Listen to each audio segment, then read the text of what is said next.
Brigitte Macron nous coûte de plus en plus cher à l'heure où il faut se serrer la ceinture. L'heure est aux vacances, mais on a le droit à de très belles pépites dans tous les partis. Chers amis, il est l'heure du 203e épisode de La Farce Tranquille. Taisez-vous. Non mais cet homme est ahurissant. Porte-parole du gouvernement. Ce que vous venez de faire, c'est super. Les copines, les copains, c'est un vrai bonheur de vous retrouver au beau milieu de ce mois de juillet. On se retrouve avec La Farce Tranquille. Et oui, ça ne prend pas de vacances. Qu'est-ce que tu veux que je te dise? On a toujours plein de rigolades, plein de bonheur à se foutre de leur gueule. C'est le rendez-vous. C'est tout le but de La Farce Tranquille, les amis. Et vous êtes de plus en plus nombreux à suivre Juste Milieu. J'espère que la ligne directrice, la façon de faire vous plaît. On continue plein badin. Alors, si vous voulez nous soutenir et nous donner de la force, n'hésitez pas à vous abonner à la chaîne YouTube. Vous mettez le pouce, vous faites tout ça. Vous partagez les vidéos dans les groupes de famille. Ça mange des barbecues, ça regarde La Farce Tranquille. C'est ça le bonheur. Alors, c'est un très bel épisode qui nous attend, les amis. Comme je vous l'ai dit, même si l'heure est aux vacances, que nos politiciens sont tous en train de se dorer la pilule à Sochaux ou à Copacabana, il y a quand même de belles pépites quand on cherche un petit peu. Les médias nous révèlent quand même certaines très belles choses et il faut être à l'affût. Donc, vous pouvez compter sur votre pangolin, sur votre inspecteur pangolin, ascendant chien truffier, vous connaissez la maison. Pour y aller plein badin sur les sujets un peu pêle-mêle dans le contexte général, ils nous prennent pour des cons, c'est officiel. Et le pire, c'est que c'est de plus en plus officiel. Ah, franchement, je suis bluffé par l'incapacité de nos puissants à ne même pas tenter de dissimuler le bordel. C'est complètement fou. Regardez, sur les vacances des parlementaires, on en parlait à l'instant, plus de 40 jours. Pour les députés, c'est un record depuis 10 ans, hein, 40 jours de vacances. Alors c'est vrai que la différence avec leur assiduité au boulot n'est pas énorme, hein. Normalement, des vacances, tu as une rupture entre je travaille pas. Les vacances pour les députés, tu as l'impression que c'est un passe-temps. Il n'y a pas de véritable rupture, tu vois. Et pourtant, on a Yael Braun-Pivet, la chef de la meute, hein, présidente de l'Assemblée nationale, donc Palpatine de Stocomanie. Elle a déboulé dans l'émission Les Grandes Gueules il y a quelques jours et elle n'était pas contente sur ces Français comme moi qui pensent que les députés sont des branleurs, qui n'ont peut-être pas besoin d'autant de vacances. Regarde. Il faut arrêter de considérer que les députés ne travaillent que quand ils sont dans l'hémicycle de l'Assemblée nationale. Être député, c'est d'être un élu de proximité. On a des circonscriptions, on est sur le terrain. Je viens de passer 4 jours avec des députés dans les Landes, dans le Gers. J'ai été... Ah, elle n'est pas contente, elle. Attends, qui sommes-nous? Qui sommes-nous? Parce qu'il y a des nuances et... c'est plus compliqué que ça, voilà, et que même quand tu fais rien, peut-être tu as besoin de réfléchir à comment tu fais moins encore. C'est ça les vacances, voilà, hein, c'est ça la réalité. Et Yael, tu vois, elle est pas contente, elle en a vraiment très gros sur la choucroute parce que regarde ce qu'elle nous a dit, à force de gueuler comme ça, regarde ce qui va arriver. Avec vous. Après, vous pouvez continuer. Notre démocratie, elle nous appartient à tous. Si vous ne voulez plus avoir d'élus, continuez comme ça, vous n'aurez plus personne pour vous présenter. Bah c'est vous qu'on signe. Non, parce que c'est vrai que si la menace pour que les Français arrêtent de penser que leurs représentants politiques sont des feignants, si la menace est ouais, bah, bientôt il n'y aura plus de représentants politiques, bah, au point où on en est, tu te dis tant pis. Voilà, on est un petit peu tous comme les gens qui étaient dans le Titanic, hein. On n'est pas des experts en dos crawlé, donc à un moment donné, autant faire du violon, hein. Ouais, c'est pas faux. Mais pendant ce temps, ce qui assurément fera taire la grogne, hein, des Français qui commencent à en avoir marre que leurs représentants se la coulent douce, pendant ce temps, Macron a des gros muscles. Si, c'est une information qui a été relayée dans le Guardian, donc c'est en Grande-Bretagne, à la suite d'un reportage écrit par Emmanuel Carrère, donc auteur français que vous connaissez peut-être, Emmanuel Carrère qui a écrit un reportage en immersion avec Macron pour le Guardian. Voilà. Et il y a tout un passage où Emmanuel Carrère écrit des biceps assez impressionnants qu'il ne se contente pas d'exhiber, mais qu'il malaxe avec une satisfaction visible. Oui. Que la France soit devenue un royaume de demeurés à ciel ouvert où le président ne se contente plus que d'avoir des gros muscles à défaut d'avoir une politique crédible, ça, ok. Nous, on est habitués. C'est surprenant d'aller casser les pieds à nos amis british, où, tu sais, on envoie nos écrivains français raconter les folies, tu sais, les folies du royaume ordinaire de la France. Pourquoi pas? Nous, on est habitués. Donc, il faut se mettre dans la tête des Anglais qui se disent qu'est-ce que c'est? What is biceps? Where is the dick of Jean-Michel Trogneux? Après, je suis pas très bon en anglais, donc peut-être ça veut pas dire ça. Hein. Blague à part, t'as quand même un côté extraordinaire de Emmanuel Carrère qui déboule. On dirait un reporter qui arrive de Corée du Nord et qui sort la réalité dans d'autres pays, tu vois. Donc c'est complètement dingue, mais passe encore. La vraie question que je me pose, c'est qu'à un moment donné, faut qu'ils choisissent les Macron. Parce que moi, j'en ai marre. Dès qu'on parle de leur protubérance, un coup on a le droit, un coup on n'a pas le droit. Les protubérances de Brigitte, faut pas en parler. Les protubérances de gros muscles d'Emmanuel, faut en parler. Boire ou conduire, il faut choisir. Je vous en parlais dans l'introduction de cette vidéo, les amis, du côté des dépenses de l'Élysée à l'heure. Hein, on en a parlé la semaine dernière où François Bayrou veut réduire toutes les dépenses. Les malades, les enfants, tout. Il faut tout couper, tout réduire. Sauf Brigitte Macron. Hein, c'est symbolique, c'est hautement symbolique parce que c'est pas ça qui va changer le goût du taboulé, mais on a appris quand même par voie de presse que la Cour des comptes avait rendu son analyse des comptes de l'Élysée pour l'année 2024. Il y a de la baisse. Ah, pour une fois, l'Élysée finit en excédent, donc champagne. Sauf dans le cas de Brigitte Macron, dont les dépenses ont augmenté de 2,4% pour atteindre 316 980 € en 2024. Voilà. Hein. C'est hautement symbolique, mais la Marie-Antoinette façon certains l'aiment chaud, elle commence à nous les briser quand même. Je suis bien d'accord avec la grosse. Mais en tout cas, sur tout ça, les amis, on va mettre les choses au clair. Je profite de cet épisode pour vous faire une annonce. Juste Milieu va fermer ses portes pendant plusieurs semaines, ne vous inquiétez pas. Nous terminons actuellement un gros projet, un gros coup de massue que j'aimerais assez définitif pour faire un tour d'horizon de tout ce qui se passe, aussi bien du côté de la politique que des médias mainstream comme alternatifs, tout ça. On va pas se faire que des copains, mais j'ai envie de poser quelque chose de définitif, un acte définitif sur tout ça. Je peux pas vous en dire plus aujourd'hui. On va fermer les portes, comme dit, pour finaliser ce projet. On reviendra autour de la rentrée pour vous annoncer ça. Tout se met en place. On commence à en parler sur la newsletter, Juste Milieu. Vous le savez, j'ai à cœur de privilégier certaines personnes, ceux qui nous soutiennent au plus près, en nous suivant via la newsletter, qui est notre contact direct avec vous. Donc voilà, si vous voulez toutes les infos en priorité, vous connaissez, lien en description, inscrivez-vous, on se tient au courant par mail. Dans l'actualité, partie par partie, on commence avec La République en marche. Est-ce que macroniste est une maladie mentale ? Ah, je commence à me poser la question. Parce que là, on a plusieurs exemples. Tu te dis, bon, tu vois, Sylvain Maillard, président du groupe Renaissance à l'Assemblée nationale. Donc, c'est le délégué de la classe. Est-ce qu'on aura plus de frites le vendredi?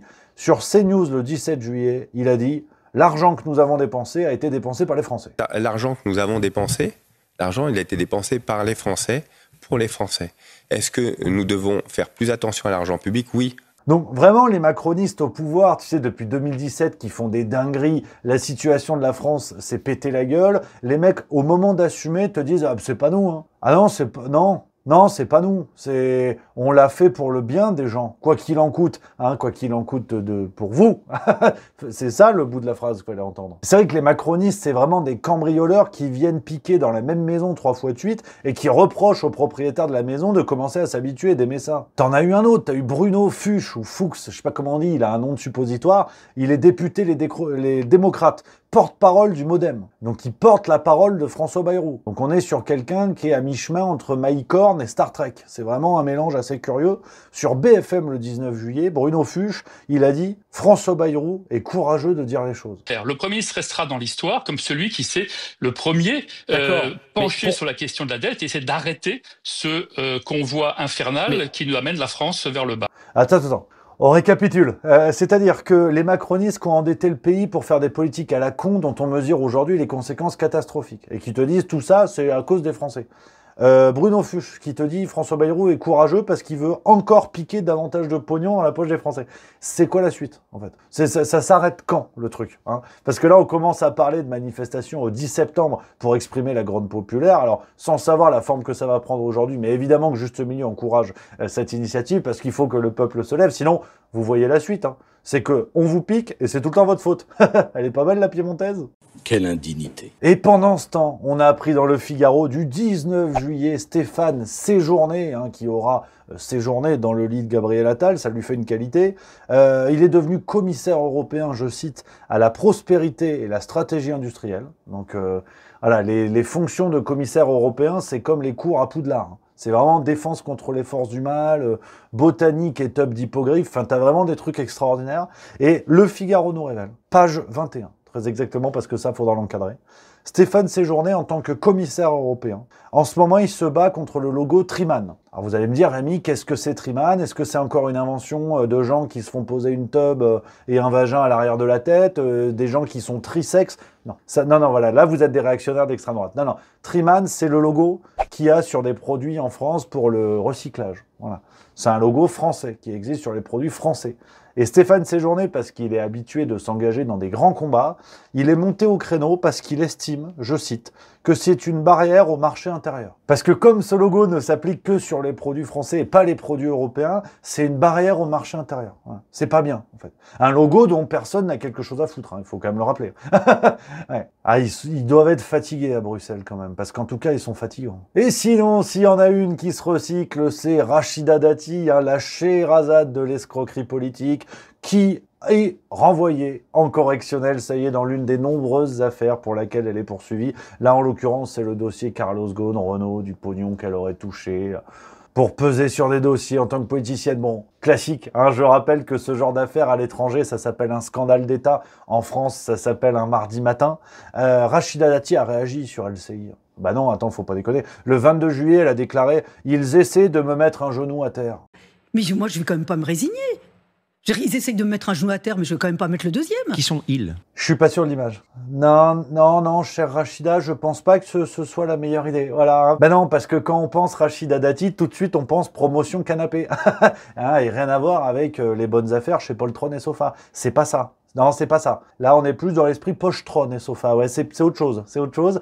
Et non, Rachida Dati à genoux, ça n'évoque pas une volonté de la justice de la faire taire. Je n'irai pas plus loin. Mais non, faut une autre image. En tout cas, les amis, ce que je peux vous dire avant d'enchaîner, c'est que du côté de la tournée du spectacle Zinzin, on continue fort les amis, contre vents et marées, on continue tant que cela est possible parce que vous vous en doutez, le spectacle est pour moi l'occasion de repousser les barrières de la liberté d'expression, une liberté d'expression sur YouTube qui est forcément cadenassée, vous connaissez comme moi les mesures de shadowban, de censure et compagnie, et sur scène j'essaie vraiment de prendre toute la place possible grâce à ça en termes de liberté d'expression sur les sujets qu'on traite en vidéo, la politique et compagnie, mais aussi sur ces sketchs que je vous propose et notamment cette journée de formation chez les fact-checkers que je vous propose dans le spectacle Zinzin. Bref, la tournée continue plus que jamais. J'ai hâte de vous retrouver dans toute la France et ailleurs. Hein. Montréal, le 16 août, ça arrive les amis. Et sur les dates 2025, vous avez un lien en description. Tout le visuel qui s'affiche là, je vous les donne rapidement pour vous dire, voilà, on passe de partout. Venez nous voir, venez. Venez vous fendre la gueule avec moi les amis, qu'on passe un merveilleux moment. Les rendez-vous que je vous donne, ça va être le Nérac, le 12 septembre, on y retourne, entre Aurillac et Rodez, on va se régaler, ça va être extraordinaire. Le Mans, le 9 octobre, Metz, le 17 octobre, Strasbourg, le 18 octobre, La Rochelle, le 24 octobre, Plan de campagne, le 7 novembre, Paris, le 20 novembre et Genève, le 13 décembre pour finir l'année. J'ai hâte de vous retrouver sur les routes de France et de Navarre. C'est aussi ça l'aventure juste milieu et c'est Zinzin. On continue dans les parties, on arrive du côté du Rassemblement National avec la macronisation du RN qui s'accélère. Je vous en parle depuis plusieurs mois, cette normalisation, cette entrée du RN dans le système, mais là franchement ils font fort. Ah, ils vont plus vite que ce que je pensais. Hein, dans Le Monde du 20 juillet, on peut lire l'arrivée au poste de directeur général du parti du Rassemblement National d'un certain Patrice Hubert. Patrice Hubert, tu sais, c'est comme Jackie Pic, c'est des noms, c'est assez classique, ou François Pignon, tu vois. Alors Patrice Hubert, il a un beau CV. Il a un beau CV, c'est un ancien de chez Mondelez, Kellogg's et Bridgestone. Donc c'est un mec des affaires. Il pèse quand même un petit peu. Et Patrice Hubert, pour comprendre le côté anti-système qu'il y a chez lui, alors anti-système, tu perds ton sang-froid. Hein, parce que là, le monde nous dit concernant Patrice Hubert, celui qui ne se cachait pas avoir été séduit par le programme pro-business d'Emmanuel Macron lors de l'élection présidentielle 2017. Voilà, ce mec-là, il est directeur général du RN maintenant. Ah, le système tremble. Hein. Nique ta mère. Et sinon, Marine Le Pen empêtrée dans de graves scandales financiers. Non, je déconne. Non, par rapport au RN, je parle pas de ça. Je parle d'une nouvelle affaire, mais elle est toute petite. C'est une affaire qui arrive sur des coussinets. C'est rien de grave, mais ça en dit long sur Tata Marine parce qu'on a envie de l'aimer. Qu'est-ce qu'on a appris? Elle a dû faire une déclaration rectificative auprès de la Haute Autorité pour la transparence de la vie publique. HATVP, les élus doivent faire leur déclaration pour savoir s'il n'y a pas des dingueries. Bon, hein, tu connais à quel point on peut passer. Macron, banquier d'affaires chez Rothschild, qui a déclaré 25 balles sur son compte, un patrimoine de 250 €. Bon, bref, hein, les déclarations laissent à désirer parfois, mais c'est pas le sujet. Marine Le Pen, elle avait oublié de déclarer un truc. Et je vous jure que tout est vrai. Ça a été relayé par le Canard enchaîné du 22 juillet. Elle a oublié, dans sa déclaration, de déclarer son activité d'éleveuse de chats. C'est vrai. Non, c'est pas une vanne. C'est pas une vanne. Alors, c'est pas ça qui va déclencher un scandale. Hein. Je vous donne les revenus. 501 € en 2022, 5577 € en 2023, 518 € en 2024. Voilà. Du côté de la France Insoumise, eux aussi nous ont régalé parce que forcément c'est les vacances et la France Insoumise fait des petites activités à droite à gauche avec des événements. Et là, ils ont annoncé un événement autour des Insouminos. Qu'est-ce que c'est? Parce qu'après l'affaire Cottineau, ça tombe très mal. Rien à voir. Enfin, on l'espère. Non, rien à voir. C'est un événement avec des ateliers pour les enfants. Voilà. Hein, la politisation des enfants de dessous de 10 ans. Bon, voilà, sans commentaire. Hein, on rappelle que quand, par exemple, il y avait des gosses dans la manif pour tous ou des trucs comme ça, Libération faisait des articles en disant c'est un scandale, on instrumentalise les gosses à des fins politiques. Bon, bah là, il y a les Insouminos. Voilà. Hein, chacun en tirera les conséquences qu'il veut. On a eu un atelier qui m'a plu dans le programme. Regarde.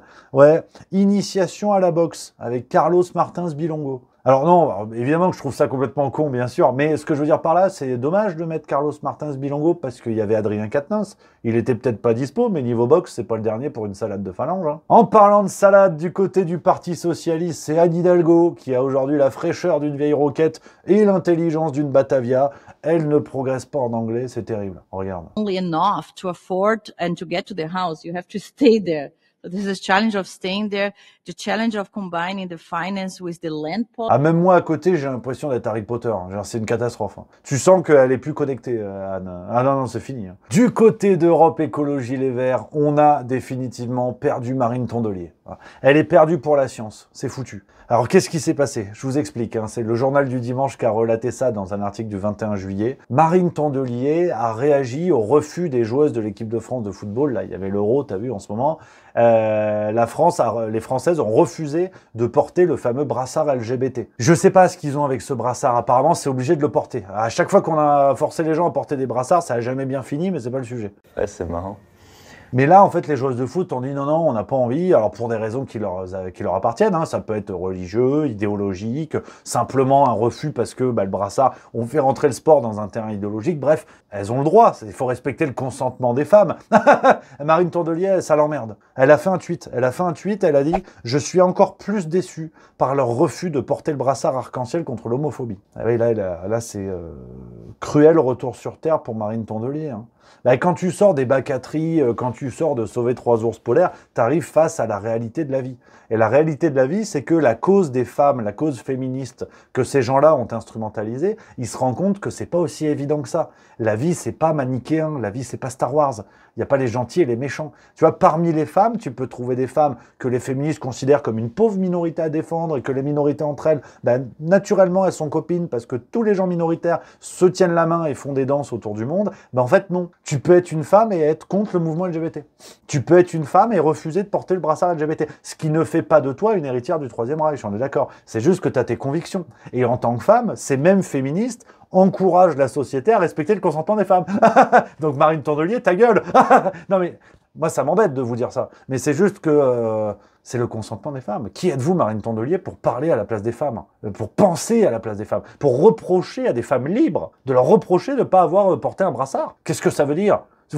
Le patriarcat, Marine Tondelier, attention, hein, parce que Marine, vous partagez un prénom, hein, puis Tondelier, si on change 8 lettres, ça fait Staline, donc moi si je serais vous, je la mettrais en veilleuse, l'éolienne. Non mais bref, blague à part, c'est quand même un retour au réel magnifique et assez chouette, assez intéressant. Marine Tondelier, féministe, écolo, tout ce qu'on veut dans le sens du vent, qui comprend que le réel n'est pas ce que ces gens-là imaginent et qu'ils instrumentalisent un réel qui leur revient dans la gueule. Il faut quand même aussi évoquer le motif religieux, parce qu'il y a des joueurs de foot de Ligue 1 qui avait refusé de porter ce brassard pour des questions de confession, notamment musulmane. Peut-être que c'est le cas aussi dans l'équipe de France de football féminin, là on peut l'imaginer, mais tu imagines bien que Tondelier, ça elle l'a pas évoqué.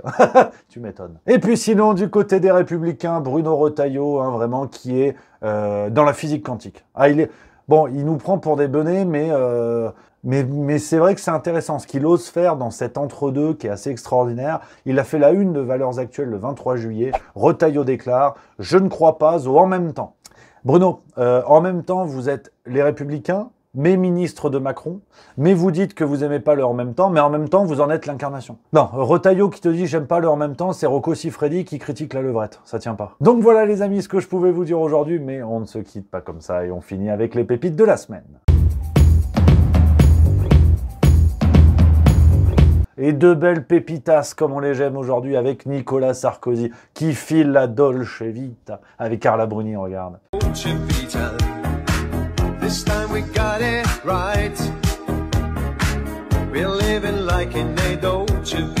Ah, il n'y a pas de casse, c'est des racailles, qu'est-ce que tu veux que je te dise? Mais il y a quelqu'un qui m'a dit qu'il avait déjà été condamné. De toute façon, il n'y a pas besoin de chercher plus, ça fait plaisir. Ah, ils sont beaux, les tourtereaux, allez. Et sinon, Rachida Dati, hein, on en parlait tout à l'heure, à la suite de son intervention sur LCI, le 22 juillet, je vous en ai montré un extrait tout à l'heure. Regardez ce qui s'est passé hors direct. Elle a fait sa petite séquence et elle est revenue sur le plateau pour engueuler un journaliste qui avait eu le malheur de faire son boulot. Donc, eh ben non. Voilà.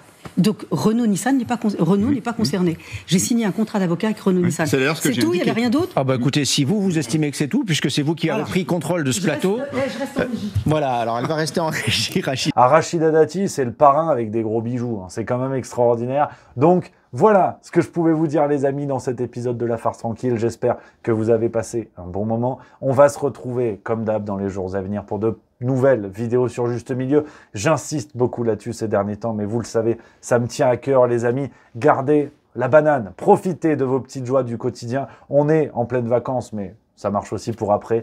N'oubliez pas la force de ce qui nous fait du bien. Si vous aimez faire du tricot, de la randonnée, boire une bière avec vos potes, regarder du foot, regarder des séries, lire des livres, lire des mangas, écouter du rap, écouter de la musique classique, bref, faites ce que vous aimez. Les amis, soyez heureux. N'oubliez pas de savourer ces petits bonheurs parce qu'il n'y a rien de plus facile à manipuler qu'une population de gens désunis, de gens malheureux, de gens tristes. Alors, soyons tout ce qu'ils détestent, soyons unis, rencontrons-nous dans la vraie vie et surtout, soyons heureux. Je vous embrasse, les amis. À très vite.